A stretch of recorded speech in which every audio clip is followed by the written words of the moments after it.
muummichi ministeeraati maal isa akkamitti isa amanamuu fi dandeesse. Amma fakkeenyaaf mee ati osoo maal si kanneen jaalatu muummichi ministeeraa. Muummichi ministeeraa baay'een jaalladha beektaa. Maaliif? Hammaan dura takkaa sadarkaa kana gaheen beeku dhaladhe mana gahee. Ati barnoota qabda sala? Barnoota lakkiin qabu. Kam qabda barnoota garaa qabda? Barnoota kan garaatiin qaba malee barnoota kaan hin qabu beektaa. Barnoota garaatti guddisan moo? Barnoota garaatti guddisan. Kasammuun qabdu jechuudha. Kasammuun qabu akka ilmaan Oromootti gatan. Gartee muummichi ministeeraa yeroo takkaaf waliin mufanne. Wanni waliin mufanneef wallagga dhaqii naan jee beektaa. Wallaggaa kan deemisiin jee. Waa'ee wallagga dhaqii tasgabbeessi hoon naan jee beektaa. Wallagga dhaqu manna aangoo kanarra ari'amee Oromoo biraayis qoodan qabu. Ilmaan naftanyaa biraayis waan hin qoodan qabneef garaa kiyyaaf waan hojjechaa tureef. Gaafas illee nan saate illee muummichi ministeeraa kabajamu. Wallaggaa sunis waan baay'ee na rakkiftee anis gartee wallagga dhaqu manna lubbuun xiyyaarmoo bahuun har'a wayya waan hin jee iyyata galfadheef. Akkasirratti kan dhiise. Fakkeenyaaf yaada keessanitti amma wallagga san hin dheetu. Wallaggaa Oromoodhaan yoo kiyyaa. Wallagga sabboontoota qaqqaalee waan jaama waan nuti jibbinu wanni keessa argamtuuf wallaggaan. Inni sabboontoota kanaaf jibbitan. Sabboontoota kan wanni jibbinuuf biddeena keenya muruuf tarkaanfii addaa fudhatanii. Sabboontoonni kun. Dachiin tun tan Oromooti. Sabboontoonni kun Oromoomi. Dachiin tun tan Oromooti. Sabboontoonni noo. Sabboontoonni kunis kan Oromooti. Maaf jibbinu maa dhageeffadhu. Tigraay. Naannoon Tigraay. Tigree uummanni jaamu kun Abiraadha isaa Yemen irraa galan. Amaara warri jaamu kunis biyya biraatti irraa waan galaniif. Nuundinuu waan galtee taaneef. Amma daanyaa isaanii guddaa qabnee jirra. Qeerransa gugguu eegee qaban yoo qabaanuma jabeessan malee yoo gadhiisan daaraa nama kutaa beektaa. Amma hamma qeeroo wal gubbaan dabraa dhufanii harka qabanii baasan takka gadhiifnaafis jaalii hin qabnu. Nuti amma karoora keenya bakka waraabessinuu kan guutuu qabuun lafee funaannataa itti jennee Oromoon guma amma. Nuti qoqqobbii elektiriyaa amata meeqara jirtu wanni irraa kaafneef yeroo rakkanne saayiba keenya obbo Siyaasa Forqii bira baqachuuf guutuu qopheeffannee jirra nuti. Okay, ajechiin haadha hime. Daawwattoota kabajamoo akkuma agartan kana gaaffii deebii waliin godhaa jira ammallee sheer godhaa nama kuma takka nama kolomaanuu ta'anii sheer nuuf godhaa waa hedduu gaafachaa jirra isaanis deebisaa isinii kannaa jiran. Gaaffii qaban muummicha ministeeraati wajjin ammoo silaa. Gaaffii isaan lameen yeroo takka ol gaafatanii beektaa mee haarannee hina ammoo isa gaafadha. Yaa muummicha ministeera mee ati namni jibbitu eenyu? Namni akka jibbitu. Guyyoo Ariyooti, Jawaar Mohaammed. Guyyoo Ariyaa maaliif jibbitu? Waan nama saaxiluuf. Isin saaxilum guyyaa takka maal qabdeen badii maal hojjettan kan saaxilum maal hojjettan? Shira keenya addunyaa waan beeksisanii. Shirri siroo jettu kun shira Oromoo diriirni jechuudha. Shira Oromoos taanaan Amaaraas taanaan abbaa fedhee irra dalee. Hayya guyyoo Ariyoo kana amma dura yaamtanii turtan jiran mana murtiitti fuutaniiti mana hidhaatti baaftanii muummichi ministeeraati maal isa akkamitti isa amanamuu fi dandeesse. Amma fakkeenyaaf mee ati osoo maal si kanneen jaalatu muummichi ministeeraa. Muummichi ministeeraa baay'een jaalladha beektaa. Maaliif? Hammaan dura takkaa sadarkaa kana gaheen beeku dhaladhe mana gahee. Ati barnoota qabda sala? Barnoota lakkiin qabu. Kam qabda barnoota garaa qabda? Barnoota kan garaatiin qaba malee barnoota kaan hin qabu beektaa. Barnoota garaatti guddisan moo? Barnoota garaatti guddisan. Kasammuun qabdu jechuudha. Kasammuun qabu akka ilmaan Oromootti gatan. Gartee muummichi ministeeraa yeroo takkaaf waliin mufanne.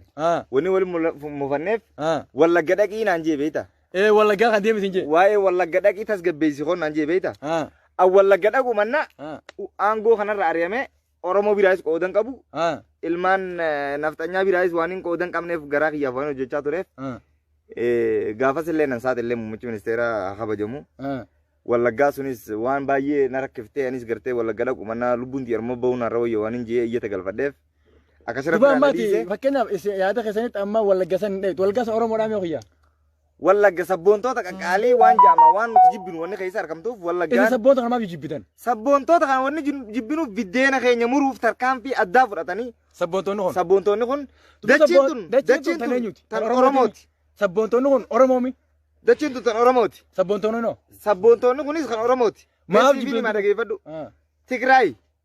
Naannoon Tigraay. Tigree uummanni jaamu kun Abiraadha isaa Yemen irraa galan. Amaara warri jaamu kunis biyya biraatti irraa waan galaniif.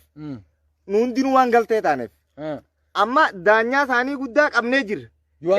Qeerransa gugguu eegee qaban yoo qabaanuma jabeessan malee yoo gadhiisan daaraa nama kutaa beektaa. Amma hamma qeeroo wal gubbaan dabraa dhufanii harka qabanii baasan takka gadhiifnaafis jaalii hin qabnu. nuti amma kayo karoora keenya bakka waraabesinu kan guuta qabu lafee funaannataa itti jenne Oromoon dhuguma amma. Nuti qoqqobbii elektiriyaa amata meeqara jirtu wanni irraa kaafneef yeroo rakkanne saahiba keenya obbo Siyaasa Forqii bira baqachuuf guuta qopheeffannee jirra nuti. Okay, ayechi na dhaabime. Daawwattoota kabajamoo akkuma agartan kana gaafii deebii waliin godhaa jira ammallee sheer godhaa nama kuma takka nama lamaanuu ta'anii sheer nuuf godhaa waa hedduu gaafachaa jirra isaanis deebisaa isinii kannaa jiran. Gaafii qaba muummicha ministeeraati wajjin ammoo silaa. Gaafii isaan lameen yeroo takka takka ol gaafatanii beektaa mee haaran neeyna ammoo isa gaafadha. Yaa muummicha ministeera mee ati namni jibbitu eenyu? Namni akka jibbitu. Guyyoo Ariyooti, Jawaar Mohammad. Guyyoo Ariyaa maaliif jibbitu? Waan nama saaxiluuf. Isin saaxilum guyyaa takka maal qabdeen badii maal hojjettan kan saaxilum maal hojjettan? Shira keenya addunyaa waan beeksisanii. Shirri siroo jettu kun shira Oromoo diriirii jechuudha. Shira Oromoos taanaan Amaaraas taanaan abbaa fedhee irratti dalee. Hayya guyyoo Ariyaa kana amma dura yaamtanii turtan jedhan mana murtiitti fuutaniiti mana hidhaatti baaftanii mana murtii si geessan jedhanii mana dhaddachaa si geessan ta'anii mana abbaa alangaa jechuun mana geessan osoo mana hidhaan taa'in achitti ragaa sobaa akka Jawaar Mohammad rabbaa'u gaafattan. Guyyoon isin maal isin deebise yeroo sun? Anaaf Adaanechi. Sifa Adaanechi. Gaafannee turre. Hayya. Maallaqaa siif kenna bilisaan si kenniifna. Jawaar kanarra ragaa nuu bahii jennee gaafan. Hayya. Hin bahuu je sagantaa diyyoo gurguruu Jawaar Mohammad sabboonaadha jee nu didi. Isallee agasta akka nu dide jennee yaanne. Hayya saas. Amma dura Adaanesh gabbaatee muummichi ministeera ammas gaafa du'a Hacaaluu irra jechuudha.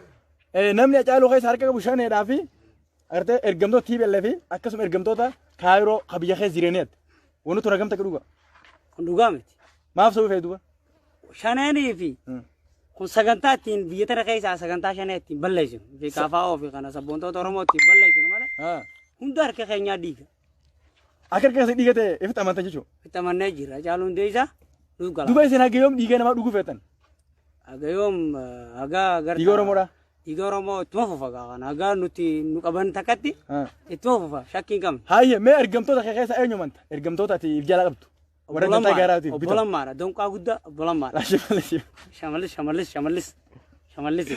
Shimallis kun. Ifama shamallis. Yaa dhuga. Lamma aangoo ariite yen. Maaliif ariite? Labbaan sabboonummaa waan keessaa mul'atuuf. Waa adoolii seenne madurii seenne? Waa adoolii seenne kanaa miti. Kamsi olii seenne? Oromoo ceesifnaa jennee walii seenneet yeroo Oromoo ceesifna jennee walii seenne Oromoo ceesifnatti inni itti fufee ani bittiginnaa isheen itti fidu didee garuu inni. Kanaafin irratti xiyyeeffadhe isa. Akkam gurfite bala maayitee mana tiitee jireen booddee isaa tokkami. Lamma Israa'el irraa itti godhe faranjii Yahudaati irraa itti godhe summii direefiitiin jira lammaan harakaatan qabu. Lammaan gabbeen dubbatu yen maaliin akkas godhuu dandeesse? Ilaa amma Oromoon lammaa gabbee jennee jira. Dawaasaa Israa'eliin itti fide. Dawaa lammaa? Israa'el irraa dubbanne gureetiin jira. Doktoraatti fidde moo maali dawaasaa? Doktoraa miti. Beentoota gurguddaa warra siirii nama godhu irraa itti fide. Zikiritti godhee jirte jechuudha. Waa'ee Oromoo ni fedha dubbachuun ni jaalata garuu gabbee dubbachuu hin danda'u. Lammaa jechuudha. Okay.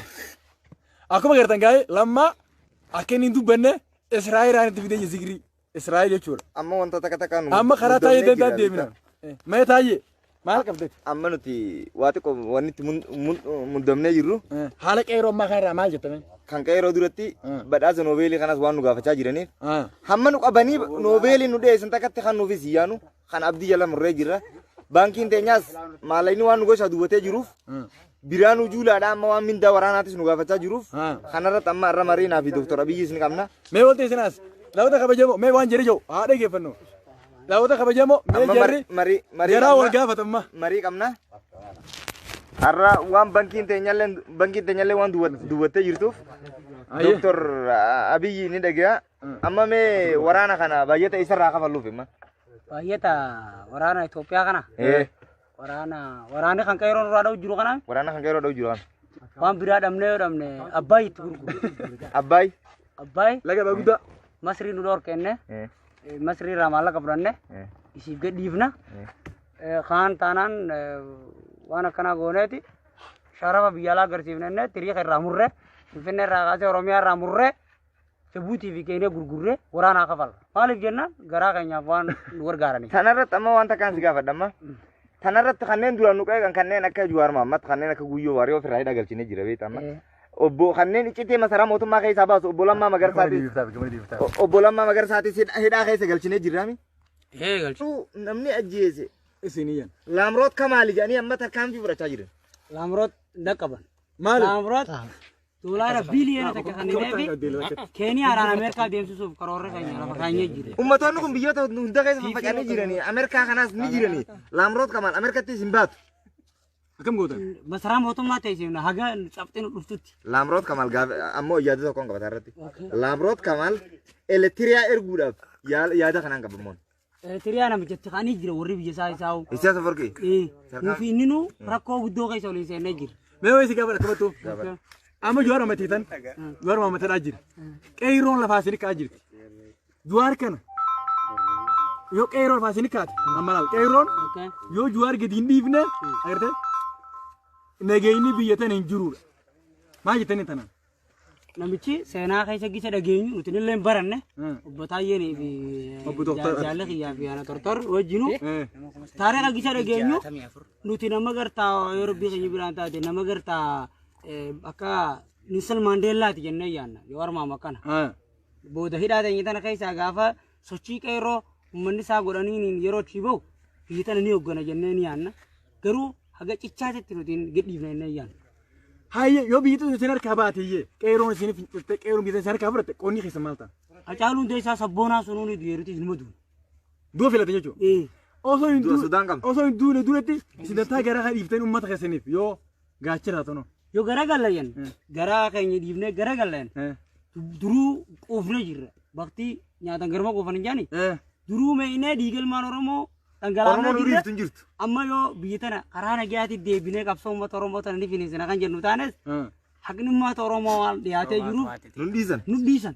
Kan abdii jala murree jira. Kana waan beeknuuf nuti hamma jirrutti bakti tana nyaannee itti galuu barbaanna. Amma isin hedduu Amaara kana jaalatte jan akka dhageenyetti yaa muucce ministeera. Oromoo sana hin qabduuf keessaa jan.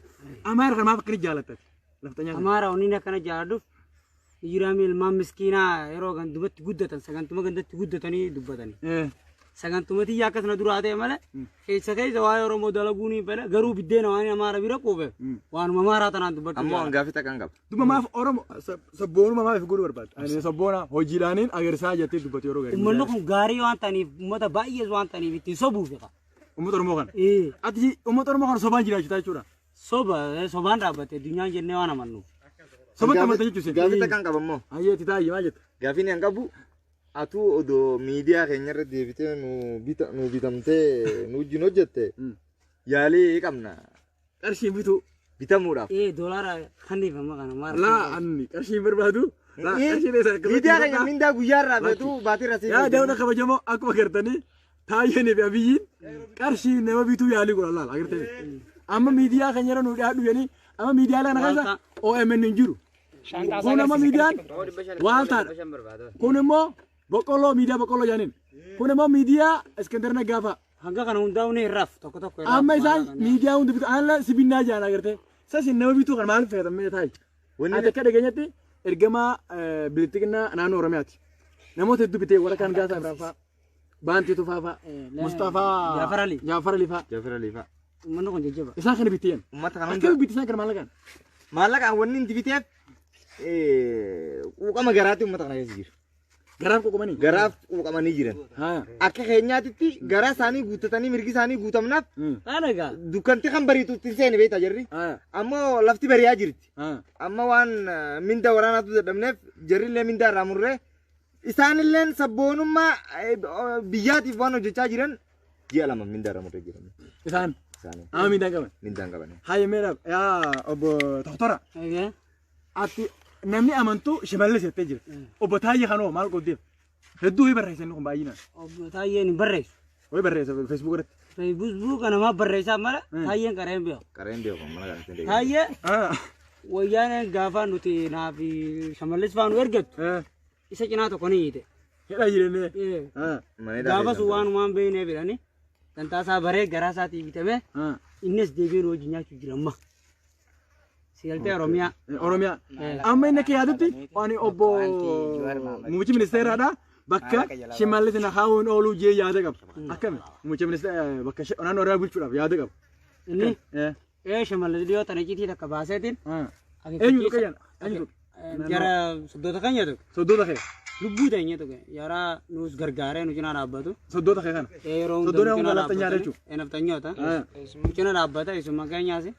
Waa hedduu wal keessa jirre. Uummanni kun uummata nu guddise. Uummata Oromoo taanu malee dhiigaan. Uummata jiruuf jireenya keenyaa uummanni Oromoo maaliif jennaan qabeenya qabu ture maan dura waan dachii faa qabeenya gurguddaa biyya faa malee waa saamuu waan hin bariniif horii guddaa nutti hin kennine. Kanaaf kisitti ummata keenya waan tuqeefin araarama andaqeetiin gaafadha innilleen araarama gaafatee jira yaa galaatoomu shamallisilleen kanuma yaanne keenya. Ati namoonni ol qabatu kun namoota barnoota hin qabne kan maaf ol qabachuu barbaade namoonni hedduu aangoo keessa kun amma warra kan gaasaa biraan faani nama barnoota hin qabne maaliif nama barnoota hin qabne kan aangoo kan nuuf feeta. Waan naaf sabbakamaniif naaf yaani gowwoomanii jechuudha. Gowwoomsu. Namni wallaalaan siif gowwoomaa jechuudha. Sabboontoonni Oromoo kan akka Jawaar Mahamad guyyoo Hariyoo Kunfaan Baqqalee Garbaa Hamzaa Booranaa faan hin eeyyaman jechuudha. Ilaa sukuruutiin Jawaar sun gaafa waraanatti ergin waraana xayyaaraan bobbooqanii itti erge na jalaa didde jechuudha ijoolleen sun gabba'uu didde bira. Bitamu. Okay. Ajaa'iba immoo seesantu. Daawwata kabajamoo gaa ni agartanii hooggantoonni nu bulchaa jiran hooggantoota kana jechuudha. Nama gawwaa barbaanna jaan agartee. Gawwoomsinee agartee gantaa garaatiif jala akka deemanii jiran. Duuba gaa qeeroo nama lafaa isin kaate. Amma qeeroo akka goonu waa'ee qeeroo tirratti amma qeeroo tana qoqqoonnee amantiidhaan qoqqoonnee sabaan qoqqoonnee maallaqaan gariibinnee wal afaan dachaafnee akka qeeroon amantiidhaan walirra bobbaatu akka qeeroon gartee sabaan walirra bobbaatu amoonni shanta kanarra guddaa fannifadhee jiru xiqqaa haa ta'u guddaa haa ta'u qeeroo kan hin arge itti kannaa bitaa'ee amantii warreen amantii islaamaatiin amantii kiristaanaatiin waaqeffataadhaan kanneen kana walirra duulchifne kanneen gartee amaaraatii fi kanneen islaamaa hedduu balaa guddoo uumne akka isaan walii galanii addeela tarkaanfii irratti hin fuune kan ammoo amma naannoo Oromiyaa bakka Shimallis Abdiisaa bu'ee hojjechuu deemuuf dheengadda waan inni masaraa mootummaa keessa kan wal geggeessine dheengadda Shimallis Abdiisaatillee yaalii guddaa akkasii waan hin qabneef awwaaniin gartee baradhee jiruuf akkaataa namatti walitti buusan akkaataatti nama walitti diran qeeroon tun akkaataatti amantii walirra bobbaatu akkatti waliin galle karaa cufaa hogga jedhee eenyu janiin tokkoon naaf silaatiin deemaa ifana ala jira boruu barraaqa Yaayyaa Bashir janiin. obbo Yaayyaa Bashir janiin Yaalaa jiru san.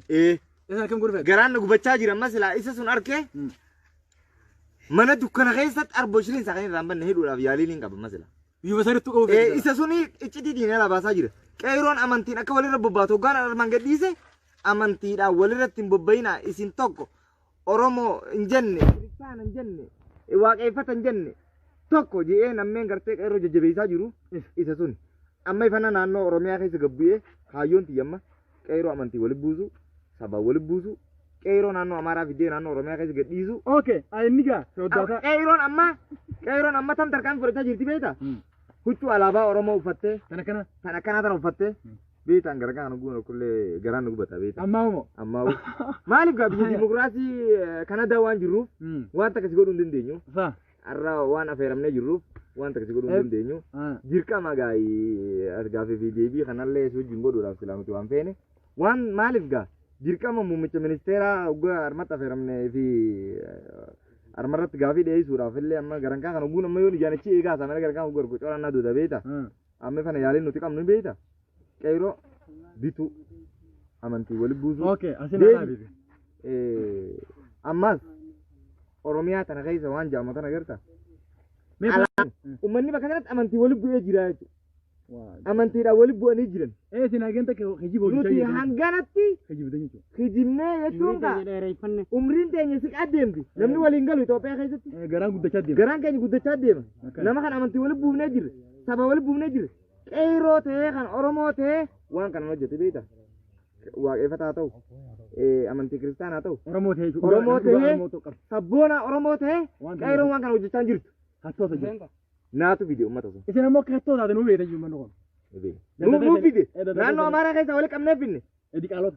Amata meeqa afaan Oromoo barsiisuu jirre. Abiyyiin isti goo jechaa ayyaanu guyyaan. hogga deeman ammoo nuufi isaan iccitiidhaan wal quba qabnan bitamanii jiranii ummata kiristaanaatti rabbobbaa ummanni kun. Mee kisana dhaabatti waa'ee Jawaar karratti gaafadha yaa muummicha ministeera. Ati Jawaar kan hidhuun maaliif si barbaachisa? Jawaar kan hidhuu wanna barbaachiseef ifi ragaa sobaatti barbaadu. Waan sabboonaa namichi kun nama haqaa waan ta'eef ragaa sunillee ittiin deemsa jee guyyoo waariyootiif hunda bitee didanii ragaa gaarraddii duubaatillee seera addunyaa keessa kan hin jirrellee daangaa cabseetiin. Maaf waan san goote seera addunyaa keessa hin jiru san ragaa jechuudha. Gaarraddii duubaan ragaa nama rabbaa kana hin dhageenye. Ati eessa baratte ragaa kana? Yuunivarsiitii Micceeramaa jedhanii tan irraa baran. Elektiriyaa jirti wani keessa. Yuunivarsiitii Micceeramaa Elektiriyaa. Taayyee achiin geesse achitti bara darbee bara kan fudhatee koolejii. Sababii kanarraa yuunivarsiitii Micceeramaatti irraa waan baranneef kan barsiisaa bakka suni Isaayyaas. Isaayyaas Afwerqiiti barsiisaa bakka suniiti. Achirraa fudhannee akkasitti irra dhiyeessinee nuuf fayyamamuu didee namicha rabbii fi uummata Oromooti jee duraanis waan qabatee deemuuf. Namichi kun ani abdiin xiyya uummata Oromooti jee waan jiru dhageenyee jirra kaayyoon isaa kaayyoo jabduudha nuuf ta'uu dhabde Baqqalee Garbaatiif ijoollee isaatillee wajjin qaanyiin beeknu cabsinee jechuudha. Maal isin qaanyite safuu aadaa hin beektan maal qaanyiin dilloo? Aadaa fi safuun beeknuti duris gidaara guddanne. Kana. Nuti ijoollee bakka yuunichisiyaari guddattu san gartee tan taajirii guddifatu. Achi keessaa warra olii guddifame calalamee biyya tan harkatan. Isin dantaa gara akkasii malee uummata kan beektan jechuudha. Hin beeknu. Safuu isin beektan jechuudha. Obbo Dooktor Abiyyi abbaa isaatu gaafatti dhufee Oromoon tuqin jee dhaameef. Dooktor Abiyyi. Biraan jiran guyyaa sun. Dooktor Abiyyi wajjin abbaan isaa wanni dhaameef abbaayyi maal naadhaan taa'ennaan Oromoon tuqinii jeen. Duwini maaf Oromoo godhu fan? Artit Dooktor abbaa isaa wanni lilmee dawaa dirree fi abbaan isaa gaafa ganda galee numati. Taasee abbaa isaa hin dheedne nuti guyyaa sun walgahii elektiriyaadha oolle. Faradaadha. Walgahii elektiriyaadha oolle. Abbaa kee si jeesi hin dhugaadha? Harkuma garaa jalaatiin hin leeyde harka kiyya osoo hin ta'in dabballootuma kiyyaa ajjeese. Maa hojjetu abbaa kee? Abbaa fi namni waan ajjeesu. Abbaan fi sagantaan Itoophiyaa miliyoona 220 itti bulchu balleessuu waan barbaadeef. Ajjeefte jechuudha. Namichi kun nama amantii isaa abbaa kee ajjeese uummata Oromootiif bu'aan qabdi jechuudha. Uummata Oromootiif yeroo takkaa uummanni Oromoo bu'aan waan eeggate qabsaa'uu barbaanne. Afaaniin jee malee garaa kiyyaa waggaa 46 jira.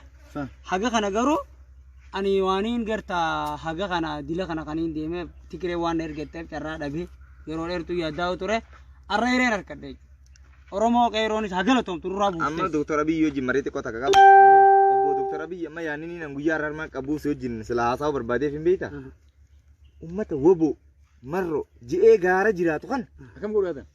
Kaayoon teenyammaa. Sun humnaan hin dandeenyu. Humnaan hin dandeenyu sagantaa akka goonu jira. Uummatoota Oromoo kanneen akka keenyaatti bitamaa barbaannee huccuu isaan uffatan huccuu akkasitti uwwifnee shane jennee uummata Oromoo wal galchinee ummata Oromoo guyyaa irraa qaqalani. Haa baala nyaachisan. Haa ajjeesanii. Haa gudeedanii. Shaneedha jee uummanni sun gara taatee ce'u. Ni balaaleffatan akkasitti. Sagantaa uummata Oromoo gaafattii Tigreen dhuftus akkasuma balleessine nuti